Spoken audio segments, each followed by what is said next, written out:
나이가 든다는 것, 이것이 사실은 긍정적인 부분도 상당히 많습니다.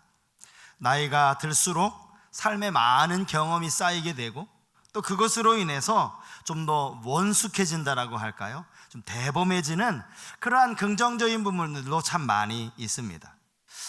그런데 한편으로는 나이가 든다는 것이 그리 기쁜 일은 아닌 것 같습니다. 누구나 처음에는, 어렸을 때는 빨리 어른이 되고 싶다, 이런 소망을 가지고 살아가지 않습니까? 제 나이가 이제 아직 50대 이제 초중반밖에 되지 않았지만 정작 어른이 되고 난 이후로는 한 해 한 해 지나면서 나이를 먹는다는 것이 조금은 부담스럽다, 이런 생각을 갖게 됩니다. 언제부터인가 제가 저희 집 아이들에게 은연중에 자주 하는 말이 생겼습니다. 그것은 나이에 맞게 행동하라는 그런 말입니다. 너희들이 아직도 애들인 줄 알아? 너희 성년 다 됐잖아. 20살 넘었으니까 성인으로서 성인답게 행동해야지, 이런 말을 어느샌가 제가 자주 하게 되더라고요. 아이들이야 당연히 이런 아빠의 말을 별로 좋아하지 않습니다. 하지만 나이가 들면서 나이에 맞게 행동하는 것은 상당히 중요합니다. 나이를 먹은 만큼 삶이 달라져야 하는 게 맞기 때문이죠. 물론 그렇게 말하는 저 역시 아이들만 나이를 먹는 것이 아니라 저도 똑같이 나이를 먹기 때문에 나이 값을 잘 하고 있는가라는 건 저 자신에게도 해당하는 이야기일 겁니다. 여러분, 종종 뉴스에서 정말 어른임에도 불구하고 나이 값을 제대로 못하는 그런 모습들을 보지 않습니까? 참 어른으로서 부끄러운 그러한 모습 말입니다. 그런 면에서 나이가 든다는 건 그만큼의 책임이 주어진다라고 할 수 있을 겁니다. 사실 저는 지금 한 개인의 이야기를 드리려는 것이 아닙니다. 교회를 말씀드리기 원하는 겁니다. 교회도 마찬가지라는 것이죠. 여러분, 우리 교회가 오늘 37주년을 맞았습니다. 사람 나이로 치면 벌써 어른이 되고 한참이 지난 것입니다. 그러면 37년 전에 이 교회를 세우시고 여기까지 인도하신 우리 하나님께서 보실 때 정말 우리 교회는 37이라고 하는 이 나이 값을 하고 있는가? 그 나이에 맞게 지금 잘 하나님 앞에 세워져 가는가 점검해 봐야 한다라는 거죠. 고린도전서 13장 11절 말씀에 이런 말씀이 나옵니다. 내가 어렸을 때에는 말하는 것이 어린아이와 같고 깨닫는 것이 어린아이와 같고 생각하는 것이 어린아이와 같다가 장성한 사람이 되어서는 어린아이의 일을 버렸노라. 오늘 성경이 말하는 어른이 누구입니까? 나이가 몇 살 먹어야 어른, 그거 아닙니다. 어린아이의 일을 버린 사람, 그가 어른입니다. 여전히 어린아이와 같이 말하고 어린아이와 같이 생각한다면 그는 나이와 상관없이 그가 50이 되었던 60이 되었던 그는 어린아이인 셈이죠. 그런 면에서 우리 성소교회 안에는 아직 어린아이와 같이 말하고 어린아이와 같이 생각하는 모습은 없는지 우리 자신을 돌아보아야 할 필요가 있습니다. 오늘 우리가 읽은 이 본문에는요, 신학적으로 아주 중요한 구절이 이 안에 기록되어져 있습니다. 그 말씀이 바로 본문 6절 말씀이죠. 아브라함이 여호와를 믿으니 여호와께서 이를 그의 의로 여기시고. 구약에 기록된 창세기 말씀이지만 이 말씀이 신약 성경 거의 3분의 2 이상이라고 할 수 있는 바울 서신, 바울의 전체 모든 신학의 핵심이 바로 이 구절에 있다라고 말할 수 있습니다. 믿음으로써 의롭게 될 수 있다. 바로 이신칭의 교리이죠. 오늘 이 말씀처럼 아브라함은 이제 믿음으로 그가 하나님 앞에 의롭다 인정을 받았고 그의 믿음이 믿음의 조상으로 조금씩 다듬어져 가는 모습을 볼 수 있습니다. 창립 37주년을 맞이하면서 오늘 어떤 말씀으로 이 창립주일에 전하는 것이 좋을까 사실은 고민을 하다가 늘 전해왔던 이 창세기 말씀을 보면서 오늘 이 말씀이 창립주의를 맞이하는 우리 모두에게 참 중요한 말씀이 되겠구나, 그런 생각이 들어서 한편 하나님께 감사하는 마음이 있었습니다. 오늘 이 말씀을 통해서 우리 교회가 나의 값을 아는 교회, 믿음으로 견고해지는 교회, 믿음이 더 성숙해지는 그런 교회가 될 수 있기를 주님의 이름으로 축복합니다. 교회가 성숙해진다는 것, 교회는 건물이 아니라는 것 여러분 잘 알고 계시죠? 여러분 한 사람 한 사람의 믿음이 이만큼 성숙해진다는 그런 의미라는 것이죠. 아브라함이 의로 여기심을 받은 그 믿음에 대해서 오늘 간략하게 두 가지만 한번 생각해 보려고 하는데요, 그가 의로 여기심을 받았던 그 믿음, 첫 번째는요, 두려움을 극복하는 믿음이었습니다. 자, 오늘 본문 1절 말씀을 보시면 1절 말씀이 이렇게 시작되죠.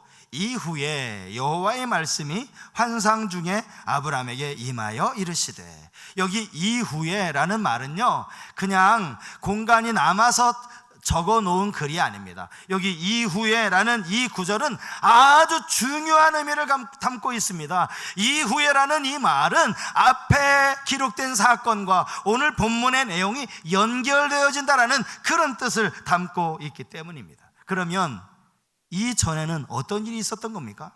여러분 창세기 14장의 내용을 알고 계십니까? 아브라함이 조카 롯이 사로잡혔다라는 그 소식을 듣고 그는 자신과 전혀 상관없는 가나안의 위에 네 나라 연합군, 가나안 남부의 5나라 연합군과의 그 전쟁에서 아브라함이 그 전쟁에 끼어들게 됩니다. 그것도 밤에 저 소돔을 이기고 가나안 저 북방으로 올라가 있는 그 네 나라 연합군을 쳐들어갔는데 밤에 몰래 쳐들어간 거예요. 말하자면 아무 예고 없이 기습 공격을 감행한 것이죠. 네 나라 연합군 입장에서 보면 이건 정말 제대로 싸워보지도 못하고 빼앗았던 그 모든 것을 도로 뺏기는 결과를 낳고 마른 겁니다. 아브라함으로서는 사실 명분이 있어요. 왜냐하면 자기 조카가 사로잡혀 갔잖아요.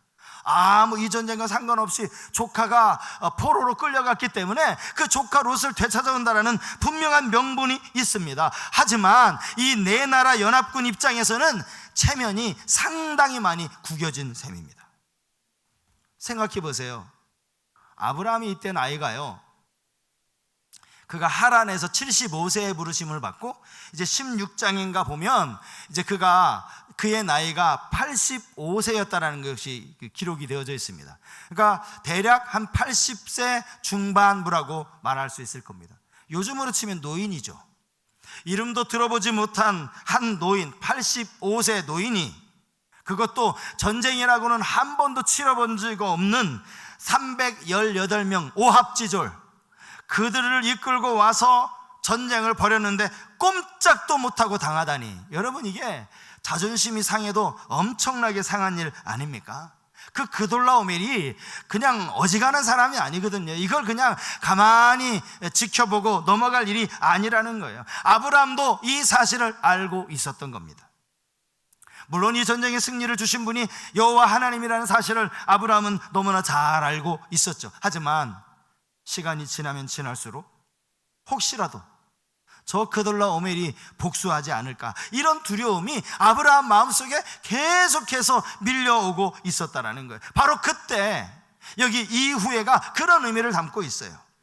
그의 복잡한 심경을 하나님이 알고 계셨다는 그 증거를 우리는 1절에서 찾아볼 수 있습니다. 하나님이 아브라함을 부르신 이후에 첫 번째로 하신 말씀이 뭡니까? 아브라함아, 두려워하지 말라. 두려워하지 말라고 말씀하고 계세요. 하나님은요, 결코 아무 근거 없이 그냥 인사말 하듯이 이런 말씀 하시는 게 아니에요. 바꿔 말하면 지금 하나님은 아브라함의 심령을 다 꿰뚫고 계시는 거예요. 그가 지금 두려워하고 있다는 사실을 너무나 잘 알고 계시는 거죠. 그래서 그 다음에 또 이런 말씀을 하십니다. 나는 너의 방패다. 두려워하지 말라는 그 의미에서 하나님이 주시는 말씀입니다. 성경을 보시면 여호와 하나님을 가리켜서 우리의 방패이시다, 우리의 방패이시다, 이런 고백이 꽤 많이 나옵니다. 시편을 비롯해서 성경 여러 곳에 얼마나 많이 이 구절이 기록이 되어져 있는지 몰라요. 그런데요, 그 많은 여호와를 방패라고 고백하는 그 많은 구절과 오늘 본문이 가지고 있는 결정적인 차이가 있어요. 그게 뭔지 아십니까? 오늘 본문은 하나님이 직접 당신을 가리켜서 당신의 입술로 나는 너의 방패다, 이렇게 말씀을 하셨다는 거예요. 하나님이 직접 당신 자신을 가리켜서 말씀하신 것은요, 오늘 이 본문이 처음이자 마지막이에요. 여러분 집에 가셔서 제 말이 거짓말인 것 같거든, 한번 방패라는 구절 다 찾아보세요. 하나님이 말씀하신 구절이 있나? 다 사람이, 인간 선지자가, 인간 지도자가, 왕이 백성들을 축복하면서 그렇게 사람의 말로 여호와가 너희의 방패다라고 말했지, 하나님이 또 직접 나타나셔서 내가 너의 방패다라고 말씀하신 곳이 이곳 말고 없어요. 이곳 말고. 그러니까 이 구절은 상당히 중요한 구절이죠. 이 구절 때문에 많은 그 뒤에 선지자들이, 많은 하나님의 사람들이 여호와는 우리의 방패다라고 고백할 수 있었던 거예요. 이게 근거입니다. 근거. 하나님이 직접 말씀하셨으니까. 대표적인 말씀이 시편 115편 9절에서 11절 말씀이 아닌가 싶은데요, 여기 보면 이렇게 기록되어져 있죠. 이스라엘아, 여호와를 의지하라. 그는 너희의 도움이시요 너희의 방패시로다. 아론의 집이여, 여호와를 의지하라. 그는 너희의 도움이시요 너희의 방패시로다. 여호와를 경외하는 자들아, 너희는 여호와를 의지하여라. 그는 너희의 도움이시요 너희의 방패시로다. 하나님 하신 말씀 아니에요? 시인이 백성들을 향하여 한 말입니다. 하나님의 방패라는 이 표현, 여러분 이건 상당히 중요한 표현이에요. 여러분 전쟁에 있어서요, 전쟁에 이기려면 좋은 공격 무기가 더 중요할까요? 잘 막아주는 방패가 더 중요할까요? 이건 닭이 먼저냐 계란이 먼저냐 이거 같은데, 사실 공격 무기만큼 중요한 게 방패입니다. 방패. 왜냐하면 이 군인이요, 아무리 칼을 날카롭게 갈고 아무리 창을 뾰족하게 다듬었어도 자기를 방어할 방패가 없으면 이 칼 한번 휘둘러 보지도 못하고 자기가 칼에 맞는 거예요. 자기가 창에 맞는 거거든요. 그런 면에서 볼 때 이 방패라는 건 상당히 중요합니다. 하나님이 내가 방패다라고 말씀하신 것은 그런 의미에서 하나님께 모든 건 맡기면 더 이상 두려워할 필요가 없는 것이죠. 세상에 어떤 강력한 무기로도 여호와 하나님, 방패 되신 그 하나님을 막을 수는 없기 때문입니다. 혹시 여러분 일상에서 여러 가지 많은 일로 한 주간 두려움 가운데 사셨던 분들 계십니까? 사실 몇 사람이 아니라 우리 대부분은 한 주간 살아가면서 이런저런 일로 아마 많이 두려워하면서 사셨을 거예요. 사실 우리를 두렵게 하는 일들이 주변에 얼마나 많은지 몰라요. 하루에도 몇 번 우리가 염려하고 두려워하면서 그렇게 살아가지 않습니까?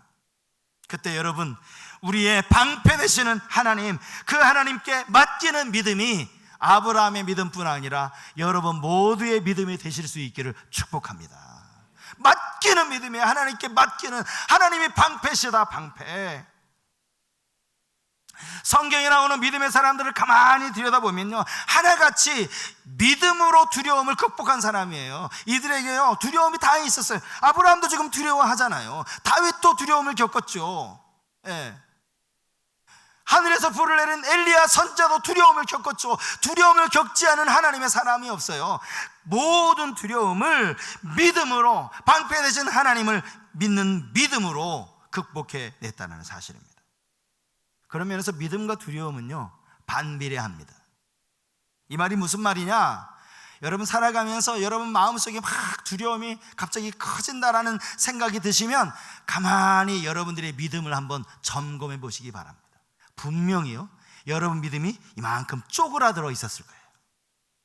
반대로 왜 내 마음에 이런 두려움이 없어지고 오히려 마음이 평안하지?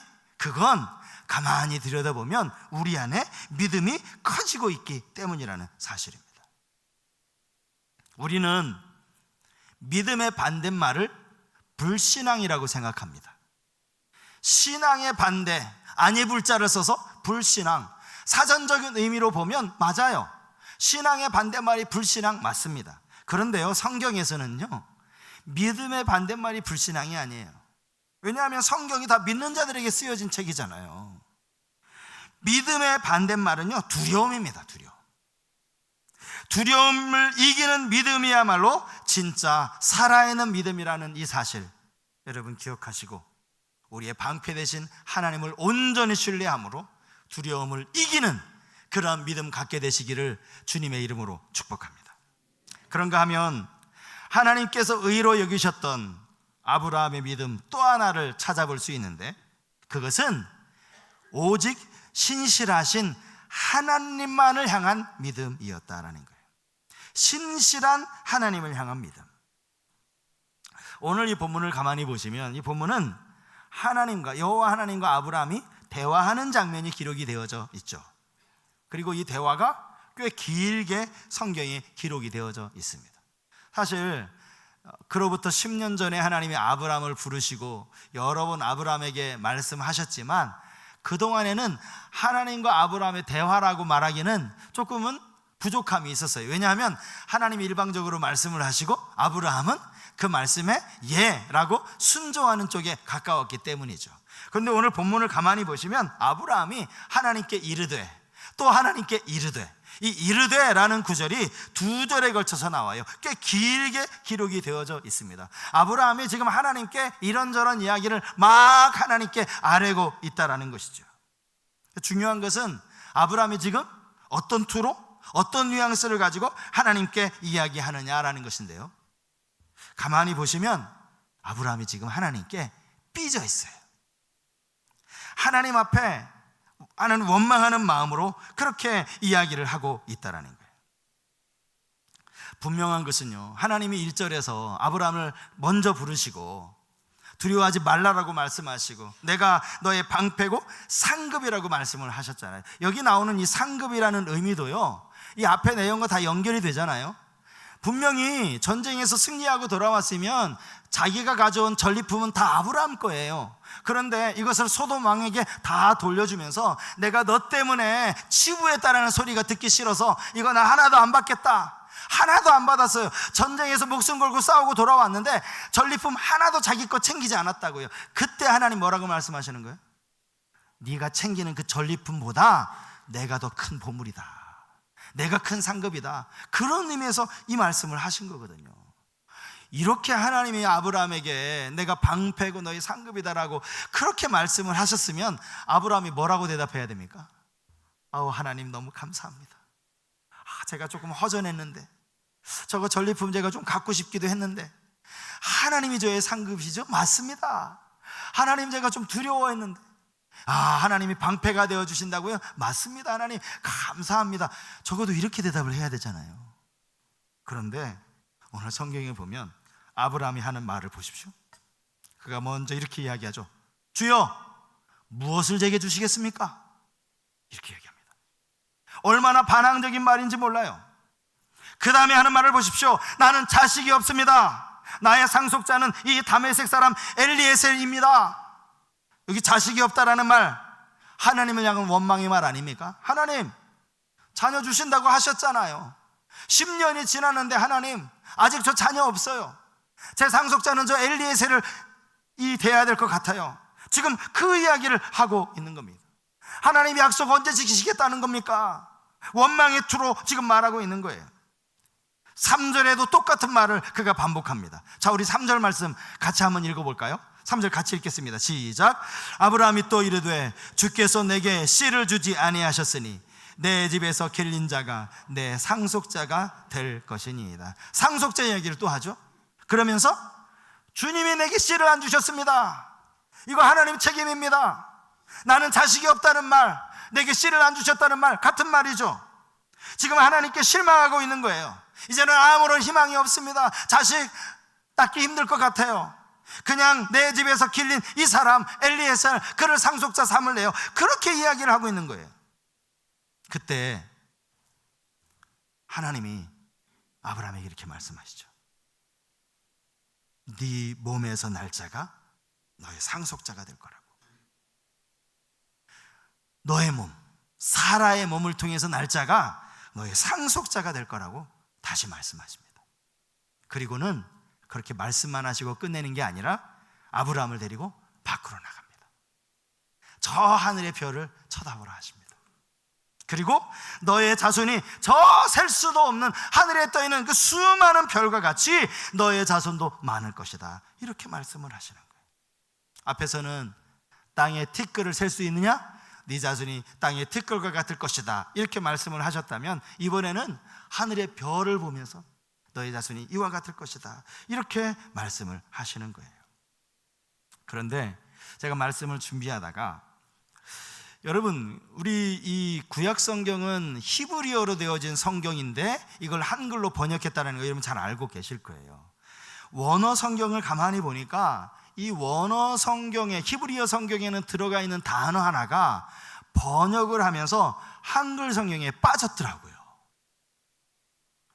그게 뭔가 보니까 히브리어로 읽으면 나라고 읽는, 이게 그 분사인데요, 한글로 나가 아니라 히브리어를 읽으면 나라고 읽는 분사가 하나 빠져 있다라는 거예요. 이 분사의 뜻이 사실은 뭐 특별한 의미를 가지고 있다라고 보기는 어려울 수도 있어요. 이 단어의 뜻이 뭐냐면 자, 부디, 제발, 이런 뜻이에요.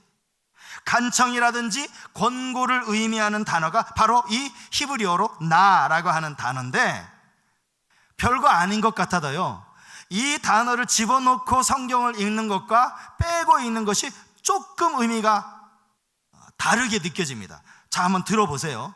이 단어를 집어넣고 제가 한번 읽어드릴 테니까요. 아브라함아, 자, 하늘을 쳐다봐라. 아브라함아, 부디 하늘을 쳐다보거라. 여기 자, 부디라는 이 단어가 들어가면서 여러분 어떤 느낌이 드세요?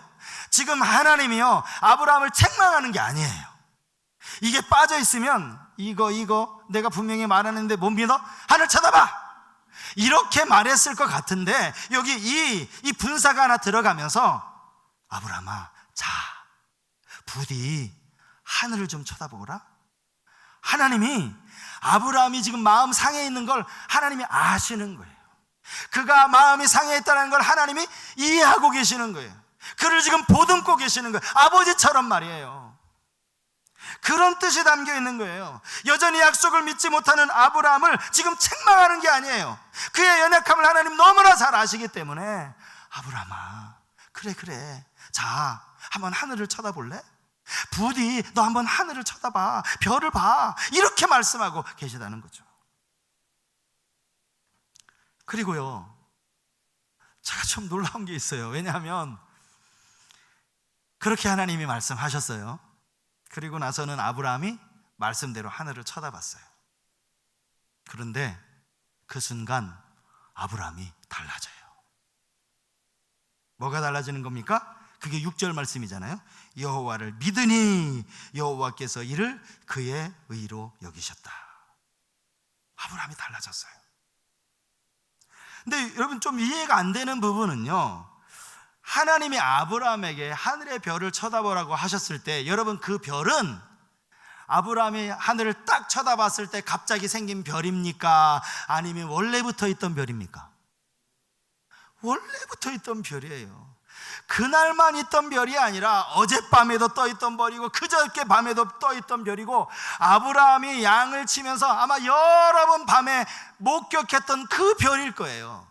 하나님이 지금 별을 봐라 말씀하셨으면, 아니 그 별 사이에 뭔가 신호를 하나님 보내주시든지, 예? 별 사이에 뭔가 짠 하고 말이죠, 이게 약속이야라는 걸, 뭔가 특별한 걸 보여주신 게 아니라 똑같은 걸 보여주셨다고요. 똑같은 걸. 어제도 봤던 별, 그 별 봤어요. 달라진 거 하나도 없습니다. 별도 마찬가지고 아브라함의 상황도 마찬가지예요. 달라진 게 뭐가 있어요? 여전히 사라는 배가 홀쭉해요. 여전히. 예? 달라진 거 하나도 없습니다. 10년이 지나도록 달라진 게 없어요. 그런데 어떻게 아브라함이 어제 봤던 그 별, 하나님이 보라 그래서 봤어요. 근데 믿음이 생겼대요. 여러분 이상하지 않습니까? 별 사이에 뭔가 특별한 걸 하나님이 사인으로 보내주셨으면 그것 가지고 믿음 생길 수 있어요. 그런데 그냥 별이에요. 그냥 별. 다른 게 아니에요. 별 사이에 무슨 별똥별 하나 쫙 지나간다든지 뭔가 좀 신비한 게 보인 게 아니라 그냥 별이라고요. 아브라함이 어떻게 하나님을 믿을 수 있었을까요? 그것은 자기가 처한 상황이 아니라 다시금 자기에게 찾아오셔서 말씀하시는 그 하나님의 신실하심을 믿은 거예요. 뭔가 특별한 사인을 하나님이 보내주신 게 아니라니까요. 그 똑같은 별이라니까요. 그런데 하나님이 말씀하셨죠. 또 말씀하셨죠. 그 말씀하시는 신실하신 하나님을 믿었다라는 거예요. 여러분, 하나님을 믿으시다, 믿음직하다 이런 표현인데요, 믿으시다라는 표현 우리가 자주 쓰는 표현인데, 저는 하나님을 생각할 때마다 하나님이 믿으시다, 신실하시다 이 표현을 정말 가장 좋아합니다. 디모데후서 2장 13절에 보면 이런 표현이 나와요. 우리는 믿음이 없을지라도 주는 항상 믿으시니 자기를 부인하실 수 없으시리라. 바울이 먼저 이야기하는 게 뭐예요? 우리는 믿음이 없다. 우리는 믿을 만한 존재가 아니다. 우리가요, 때로는 악해서 사람을 속이기도 하지만 약해서 믿음을 저버릴 때가 얼마나 많아요. 믿는 도끼에 발등 찍히는 거요, 사실은 물론 악한 사람이 그렇게 하기도 하지만 우리의 연약함 때문에 믿었다가 발등이 찍히는 거거든요. 그러니까 믿는 도끼에 발등 찍힌다라는 말은요, 사실은 누구 잘못이에요?